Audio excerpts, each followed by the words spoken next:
So, kung tama yung charges, kung may jurisdiction, etc., yan po ay sa Supreme Court talaga. Kaya, ng mga violation sa law, lalo gaano karami ang natuwa sa Supreme Court decision, ang tayo dinadala. Diba? So yung what, when, where, who, ay napaka-importante in wanting to be on God's side. Of course, it starts with reading His Word, knowing to know Him better, di ba? So if someone tells you na be on God's side, dapat magnakaw ang Pilipinas para yumaman. Alam mo nang hindi God's side yon, because alam natin na ang Panginoon natin ay hindi nagnanakaw at hindi nagtuturo ng pagnanakaw. So I say that in context po of wala naman ako official statistic at hindi naman ako SWS o Pulse Asia, so hindi ko po talaga alam gaano karami ang natuwa sa Supreme Court decision at ilan naman ang hindi natuwa. I'm referring to the impeachment complaint. Having said that, di ba, kaya nga tayo nag-submit, kaya nga may Supreme Court. Sabi nung iba, check and balance. Yes, ang ibig sabihin po ng check and balance, sa dictatorship kasi, lalo po sa monarchy nung araw, legislative, executive, at judicial, yung three great powers, nasa isang tao lang, nasa isang institusyon. So, ang umuusig, ang nagpro-prosecute or mas masama, persecute, ay siya din nagja-judge at siya din ang gumagawa ng batas. Kaya hiniwalay po natin yan.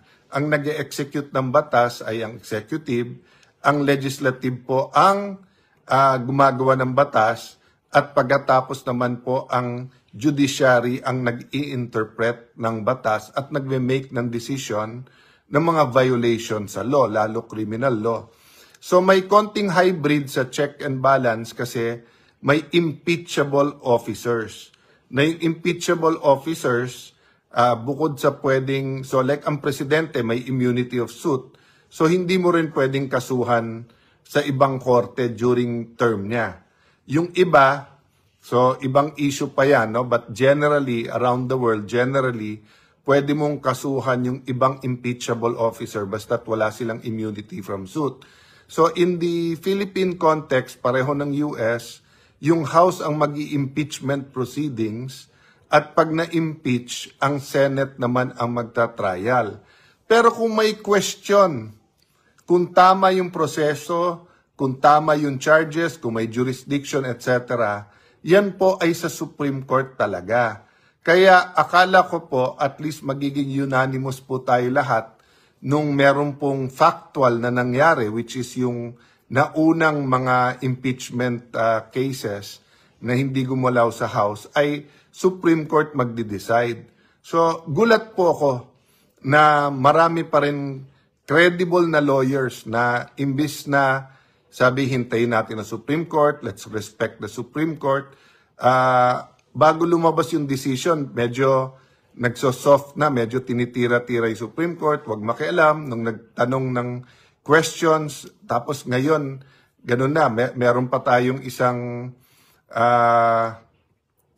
how do I call him, kolumnista at lecturer, pero gusto niyang i-project sarili niya as a political analyst. Why do I say project? Kasi nga, kung analyst ka, you analyze, wala kang sides, independent. Pero kung ikaw ay may isang side, propagandist, sinasabi pa kung ilan yung na-appoint ng dating Pangulo sa Supreme Court. Kahit na unanimous ang decision at kahit na nagkaroon ng napakabibigat na kaso, isa po dyan yung hinihingi ni President Duterte na TRO na hindi po siya mapadala sa ibang bansa. So makikita niyo po na medyo toxic at so political ang ating atmosphere na kahit yung final arbiter ng kung ano ang ating konstitusyon at batas at kung tama yung proseso hindi po na-spare sa tira. Don't get me wrong po, all throughout history, there are decisions we like or not and it's okay to comment. But it's beyond commenting. So saka ko napapasukin yon. But ang point ko, so I'm sure maraming nagdadasal, sana ma-impeach ang ating Vice President Sara Duterte. Ang daming nagdadasal, sana po hindi ma-impeach ang ating Vice President Duterte. Sana Lord, nandiyan ka sa side ni Vice President Duterte. Sana Lord, nasa side ka ng House at nasa side ka ng accountability. Nasa side ka nila former Senator Congresswoman De Lima and her group na maraming beses, maraming sinasabi. Pero hindi ba ang tama, dapat, Lord, turuan nyo kami, how do we be on your side? Ano ba, Lord, ang tama? Diba? Kasi meron talagang final arbiter. Kaya may nabasa ako, diba, na after the Supreme Court, you appeal. And after yung appeal sa Supreme Court, sa Diyos talaga ang appeal. So, ang point that I want to make tonight is that if we want to build our nation, if we want to develop our nation, yes, we have to have accountability. Yes, we have to have a system of holding public officials accountable. Yes, the process is as important as the result. But it's also very important, di ba, that we align with what God wants. And we can only align with what God wants kung unang tanong pa lang natin tama. So kung tanong natin, Lord, nasaan ka at nandiyan ba kami kasama mo? Pero pag ang prayer natin parati, Lord, kampihan mo ako, paano kung mali ka? Paano ka kakampihan ni Lord? Sabi nila, paano kung yung kalaban mo mali? Paano kung pareho kayong mali? Diba? So parang coach po yan. Ang coach, mas malawak ang nakikita sa player. Ang Panginoon, lampas-lampas pa niyan ang coach, di ba? So I'll say more, but I'm asking all of you to pray for the nation. Pray where we go from here. Remember, impeachment is one of the important, and may I say, isang very emotional issue. But what about yung mga binaha? What about yung billions of pesos, trillion na nga sa DPWH na tama ba pinupuntahan o hindi? First prioritization, meaning dapat ba talaga sa DPWH yun o sa DepEd or sa DOH or sa DOTR? And then, implementation.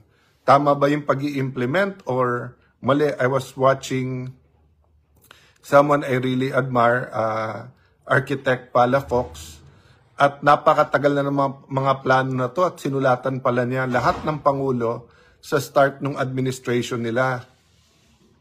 So, anyway, I'll talk more about that tomorrow. But let me just transfer to you that whether tuwan-tuwa tayo sa desisyon ng Supreme Court or whether nalulungkot tayo, we have to pray for our nation and we have to ask God, Lord, make us in your sight, di ba? So having said that, I want to completely make it clear, we are for accountability, we are for process. Ang dami-daming public officials na dapat i-hold accountable. Actually, walang exemption dyan, lahat kami. I saw a clip in Inquirer.net, yung isang kongresista sinasabi the LGU should step up. Nung binasa ko, I'll tell you my feeling. My feeling is the House and the Senate should step up. Most of the mayors, if not all, have really stepped up over the years and are really doing so much at sila yung on the ground. Pero kung mali ang priorities at paglagay ng pera ng House at saka ng Senate, the mayors have to and governors have to work within that context, di ba? So yung